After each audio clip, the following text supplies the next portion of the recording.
Made really good decisions, had each other's back.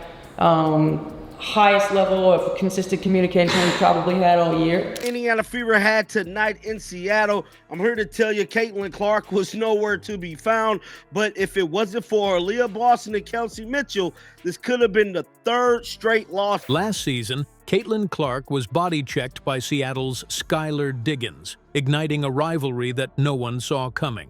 But what happens when the Indiana Fever, fueled by nearly a year of frustration, finally get their shot at revenge? And what if Clark, their star, has an off night? You won't believe who stepped up to dismantle the Seattle Storm Bullies. Let's dive into this explosive rematch and see how Aliyah Boston and crew turned the narrative on its head. Before we move on, I'd like to ask you a small favor. If you appreciate this content, please take a second to like this video and subscribe to the channel. Over 98% of you watch the videos without subscribing. It costs you nothing, but it makes a huge difference to us. So, did you click the subscribe button? Great. Thank you so much.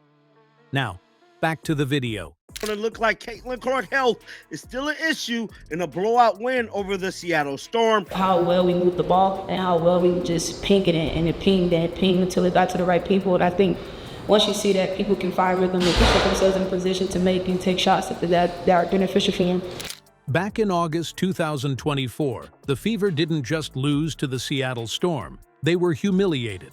Late in the game, Skylar Diggins sent Caitlin Clark flying with a body check so blatant it set social media on fire within minutes. Fans called it dirty, analysts debated it for days, but one thing was clear: the tone had been set. The Fever walked off the court embarrassed and boiling with frustration, especially Clark, who had to be restrained by teammates after the final whistle. That moment didn't just sting, it stuck with them.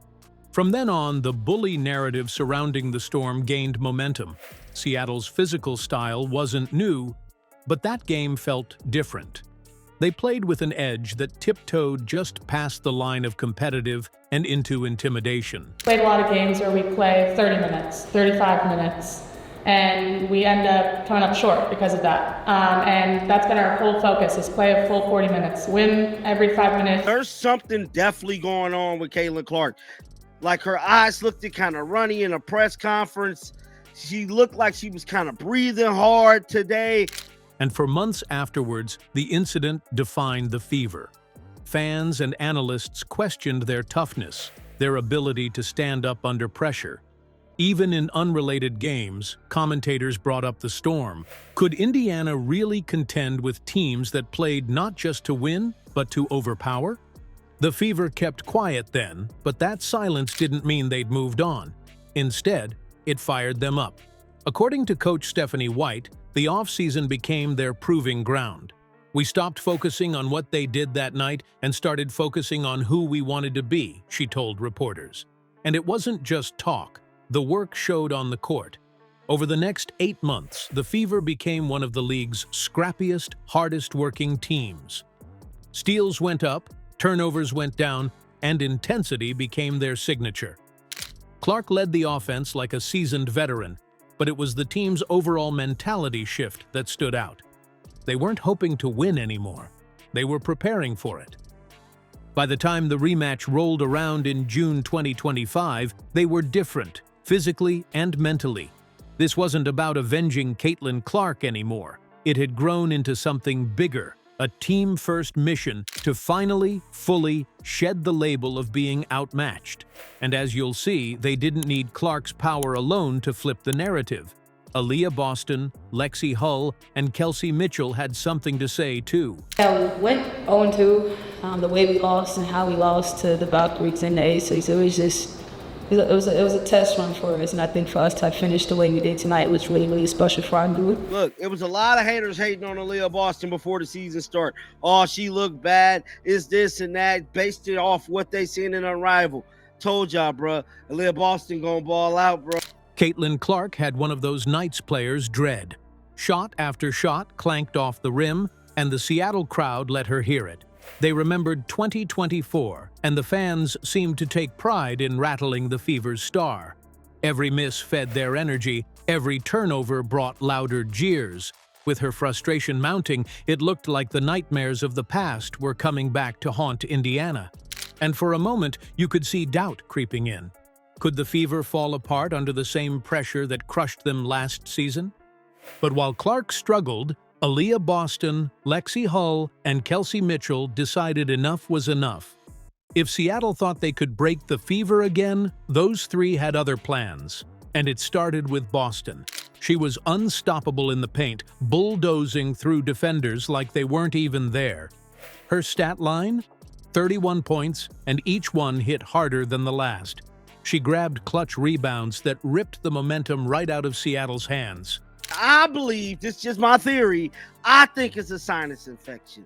I think it's either could be a sinus infection, a cold, or something is definitely bothering Caitlin Clark. I thought she did a good job of making the right reads and the right plays. She was efficient. She was hunting opportunities, and we were getting her the ball in a timely manner. On one key possession, with Indiana clinging to a slim lead late in the third, Boston forced a turnover, sprinted up the court, and finished with a fierce and one, silencing the crowd for a moment. Her presence wasn't just dominant, it was personal. Then there was Lexie Hull. You want to talk about effort? This game marked her first career double-double, 15 points and 11 rebounds. And she earned every bit of it. One moment stood out in the fourth quarter when she outmuscled two Seattle forwards to grab an offensive board, reset the play, and drained a jumper. That kind of grit? Priceless. Hull wasn't just filling in the gaps, she was rewriting the game with sheer determination. And let's not forget Kelsey Mitchell. Scoring 26 points with 5 three-pointers, she didn't just keep Indiana afloat, she lit the fire. Every time Seattle pushed, Mitchell knocked down another dagger to keep them at bay. Her poise on the court was crucial. I'm just really proud of how we stayed with it. They were, going on there, running the fourth quarter, trying to fight back, and I feel like there's been times where we've separated in that moment. And tonight we just stayed together. But shout out to Aliyah Boston coming through. Somebody said, Aliyah, take a bow. Yes, final score, 94-86. Great win for the Fever, who needed to bounce back, especially in the fourth, bro. By the final buzzer, the Storm's crowd had grown quiet, and the Fever delivered their message loud and clear. They weren't a one-player team anymore. This win wasn't just about beating Seattle. It was a shift in how the Fever see themselves. Kelsey Mitchell even said, "This was the first time all season the Fever played a complete competitive game for the full 40 minutes. That says it all. They didn't just survive Clark's struggles, they thrived without relying on one star." Coach Stephanie White called it a sign of maturity, praising the team's trust and ability to adapt mid-game. So, what's next? If they can take down one of the league's toughest teams this decisively, how far can they go in 2025? Stay tuned.